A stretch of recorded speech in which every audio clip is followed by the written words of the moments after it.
Hi, everyone. Welcome to another episode of the Smarter Money Life podcast. I'm your host, Andy Mattingly. And today we're going to talk about something that we think you're really going to want to know a lot more about because a lot of us have heard about it, but we really don't know how it's going to impact us. And that's the One Big Beautiful Bill Act.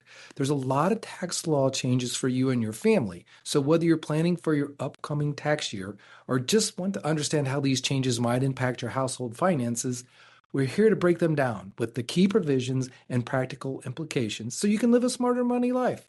Now, it's really important that you consult your own tax advisor for specific situations. And the following is not intended to be tax advice and should only be used for informational purposes.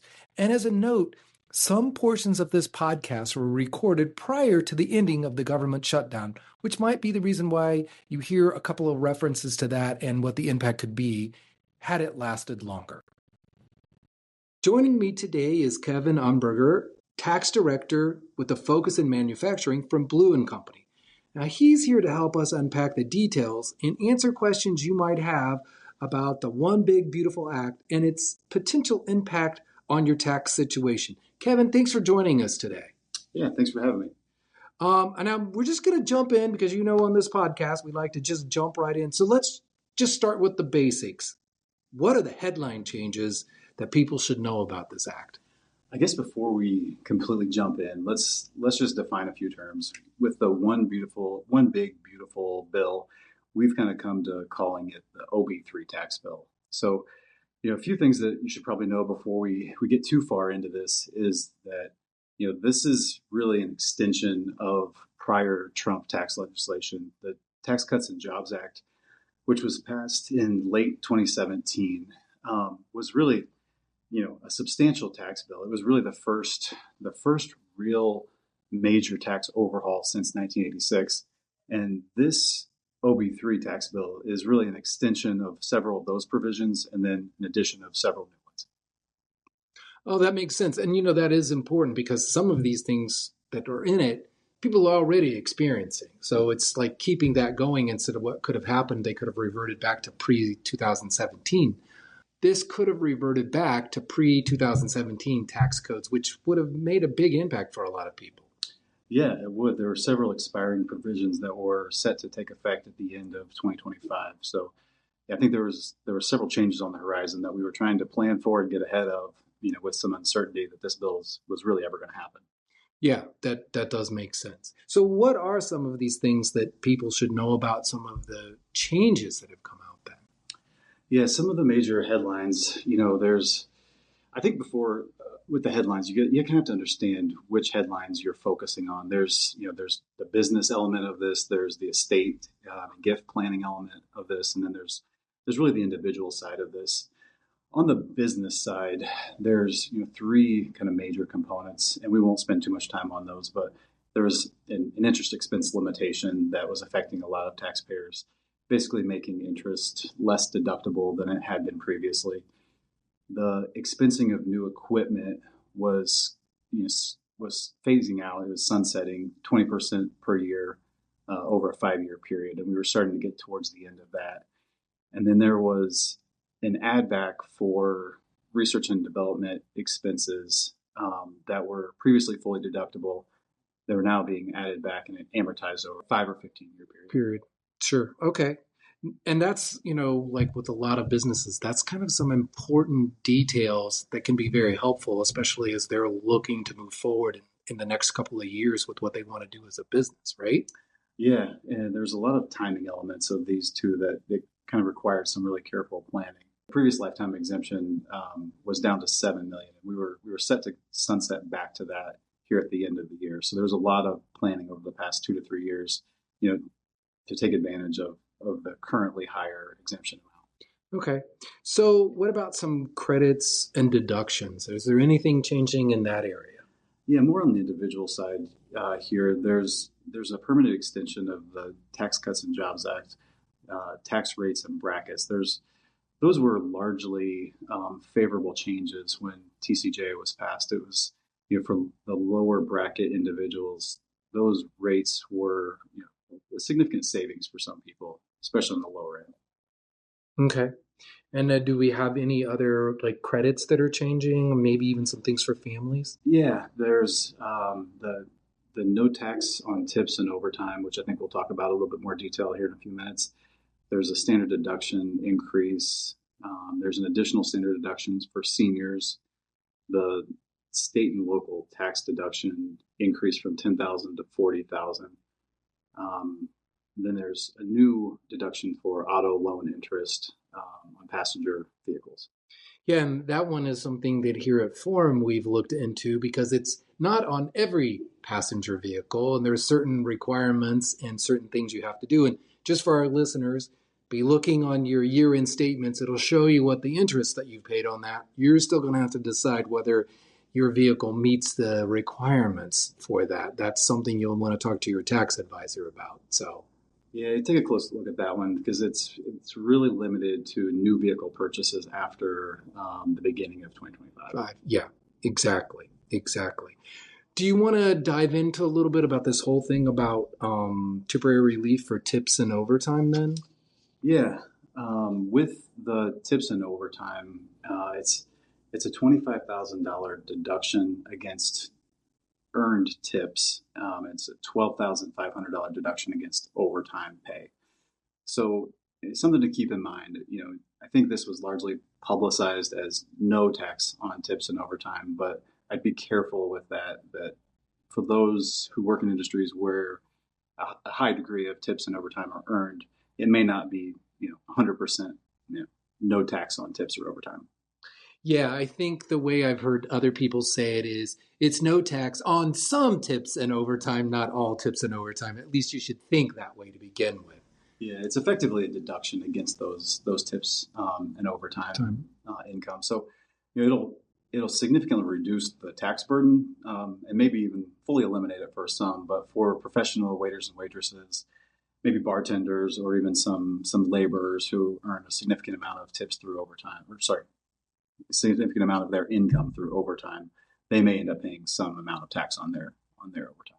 Okay.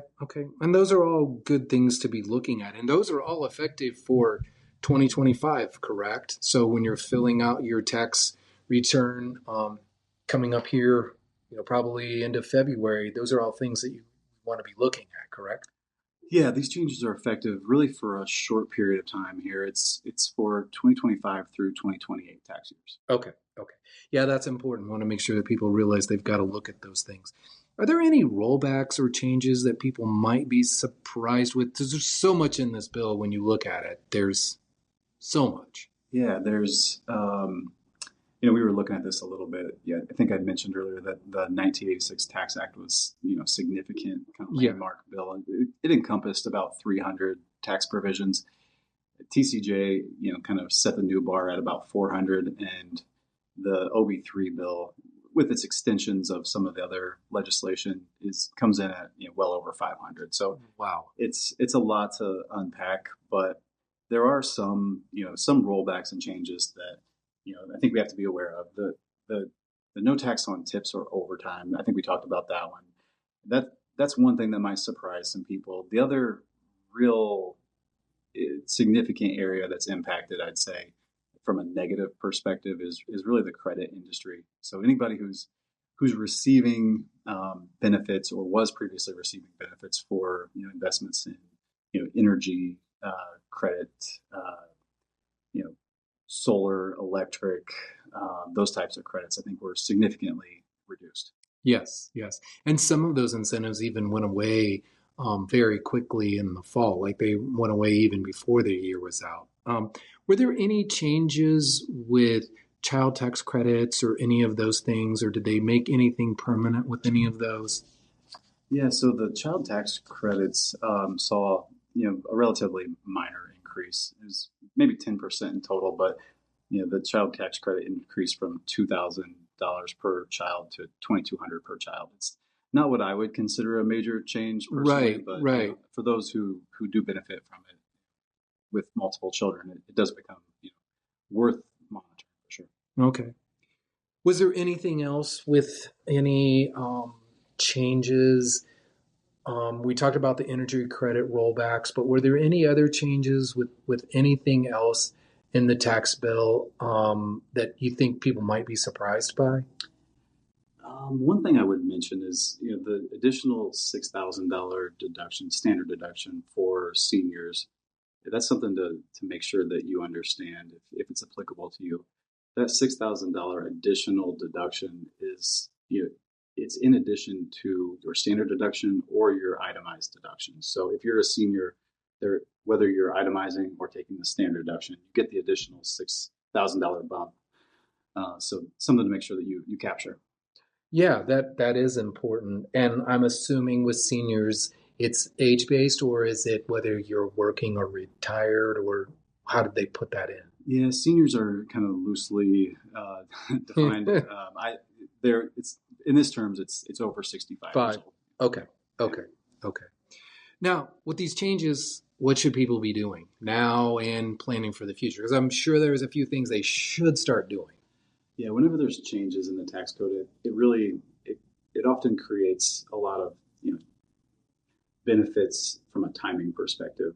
I think it's important to carefully look at your situation now before the end of the year and determine if there's some sort of timing element that is beneficial to you to timing up deductions this year versus next year. Meeting with your tax advisor if you have questions about that.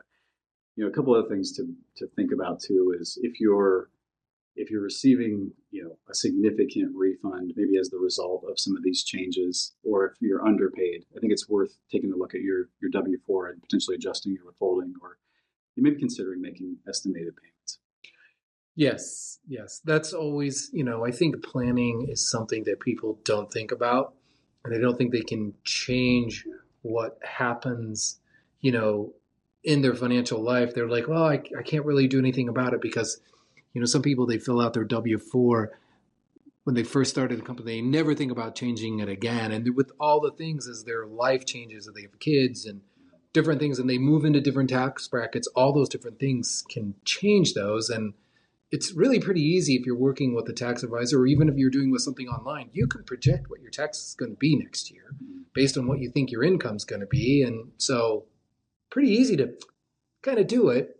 Yeah, it's not too difficult. I think you take your most recent pay stub and you share some information with your tax advisor about yourself and your year and what's changing, and they can probably do a pretty good job of helping you adjust the W-4. Yeah. So when you look, now I'm going to put you on the spot. When you look at any further tax changes coming, do you think there's going to be anything coming in the next couple of years, or has this been so, because you said it's the biggest one. Do you see anything else that's kind of left out there that they didn't get in that might still be coming or people need to be looking at? I can't say that I see anything major on the horizon. I think the thing to really keep track of is, Congress creates these rules, but they leave a lot of gray area in between the written language. So the IRS has to interpret, implement, and kind of police the code that's been written. So there's a lot of that's still to be done. All these new changes have to be applied to forms, and there's maybe some interpretation within that has to be done as well. And that usually evolves over a 5 to 10 year period after new legislation's passed. The thing I'd probably caution people about right now is that, given the government shutdown, the IRS has most of their staff furloughed at the moment. So I think some of that, policy development and coding for next year is going to be delayed. So the 2026 filing season is going to be an interesting one if we don't get back to work pretty soon. I'm glad you brought that up, because that was something I was just reading about, saying, you may not be able to, like, a lot of people get on it and are ready to file their returns pretty early, and it just may not be possible because you may not know what you can do. And, sometimes I think if you have some things to gather and all of that, one important thing that you can always do is file for an extension, correct? Mm-hmm. Yeah, you can always file for an extension, but the thing to keep in mind there is that you can file for an extension, but you can't extend the amount of time you have to pay. So you need to be pretty careful in estimating your income and pay the appropriate amount before April 15th. Yeah. Okay, very good. And, that's another thing, thinking about that, I always also tell people, you can file your taxes, and if you owe, you can file March 1st, but you still don't have to pay to April 15th just because you filed your taxes. And some people forget about that, so they know they have to pay, so they put it off. Right. I think I'm of the mind to file and probably go ahead and pay so I don't forget. But yes. You can delay. Yes. Well, hey, now that both the state and federal, you can set your account to be paid, and as long as you're good and don't spend down, you can put the money in there. At Forum, you can put it in your interest-bearing checking account and let it sit there and earn interest. So that's actually a really good point. The IRS has recently passed an e-pay mandate. So something to also be aware of is that they are trying to cut down on paper checks going back and forth between taxpayers and the government. So I think what we'll find over the next year or two as the policy is developed is that you're going to be required to have an online account with kind of your bank account linked to it to make payments and receive payments from the IRS. So yes, I think you're right. You're funding an account, maybe setting it aside, and then letting it earn a little bit of interest while the IRS is waiting to take the money out of the account, I think is probably a wise move. Very good. Very good. Well, Kevin, anything else you want to share? Is there anything we should cover while we're talking about taxes in general? I'd say, I think, again, the planning part of this is really important. I'd really stress that part of it. And then, again, just, have some understanding about the situation that the government is in. And, the rate of change here is really kind of impressive over the past 7 or 8 years. So it's an interesting evolution. It's a good time to be in the practice that we're in. Doesn't seem to be a shortage for need of our services. So I'm happy to work with anybody, and always excited to try to help somebody with their own situation. Well, Kevin, thank you for sharing advice for our listeners. With so many tax changes, it's just really important that you don't wait to begin to file your taxes, and so you understand all these implications. And I'll say it again, said it a couple of times. What we're giving you here is like a broad brush of the tax bill. It's really important that you consult your own tax advisor for questions about your individual tax situation, because this is a big bill, and as Kevin just said, there's a lot of things going into it. So you should definitely look into it to make sure that you have a good filing season when 2026 rolls around. That's all for this episode of the Smarter Money Life podcast. Thank you for joining me. I hope you found our discussion helpful and inspiring. You can find more resources on the Smarter Money Life page at forumcu.com. Remember, making smart financial decisions is a journey, and every step you take brings you closer to your financial dream. Be sure to tune in next time for more tips and insights on managing your money. Until then, stay smart and financially savvy.